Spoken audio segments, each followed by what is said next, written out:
ആലപ്പുഴ ജില്ലയിൽ H1N1 പനി പടരുന്നു. ഈ വർഷം ഇതുവരെ ജില്ലയിൽ 35 H1N1 കേസുകൾ റിപ്പോർട്ട് ചെയ്തു.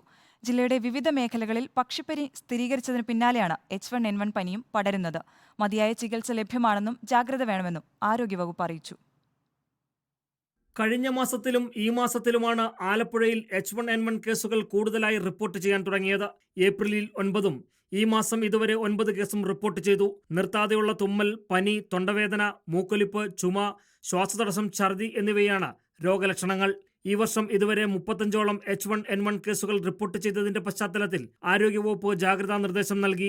ഗർഭിണികളും മറ്റ് അസുഖങ്ങളും ഉള്ളവരും പ്രത്യേകം ജാഗ്രത പുലർത്തണം. 3-4 ദിവസങ്ങൾക്കുള്ളിൽ ഈ പനി അപ്രത്യക്ഷമാകുന്നുണ്ട് അല്ലെങ്കിൽ ഭേദമാകുന്നുണ്ട്. പക്ഷേ ചില വിഭാഗം ആൾക്കാരിൽ, പ്രത്യേകിച്ചും ഗർഭിണികളിലും അതോടൊപ്പം തന്നെ ശരീരത്തിന്റെ ഇമ്മ്യൂണിറ്റി പ്രതിരോധശേഷി കുറഞ്ഞവരിലും ഈ പനി മാരകമാകാനുള്ള സാധ്യതയുണ്ട്. പക്ഷിപ്പനിബാധയ്ക്ക് പിന്നാലെ H1N1 പനിയും പടരുന്നത് ജനങ്ങളെ ഭയപ്പാടിലാക്കി. എന്നാൽ പക്ഷിപ്പനിയും ഇതുമായി ബന്ധമില്ലെന്നാണ് വിദഗ്ധ അഭിപ്രായം. പക്ഷികളിലും മറ്റുമുള്ള ഒരു പക്ഷിപ്പനി നമ്മുടെ ആലപ്പുഴയിലും പല ഇടങ്ങളിലും കുട്ടനാടൻ മേഖലയിലും ഒക്കെ, അത് പക്ഷേ H5N1 എന്ന് പറയുന്ന മറ്റൊരു തരത്തിലുള്ള ഇൻഫ്ലുവൻസ പനിയാണ്.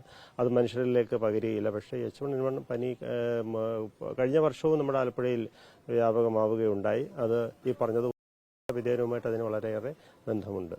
പക്ഷിപ്പനി റിപ്പോർട്ട് ചെയ്ത പ്രദേശങ്ങളിൽ താമസിക്കുന്നവരും പക്ഷികളുമായി സമ്പർക്കമുള്ളവരും പനിയുള്ള പക്ഷം ആശുപത്രികളിലെത്തി ചികിത്സ തേടണമെന്നും ആരോഗ്യവകുപ്പ് അഭ്യർത്ഥിച്ചു.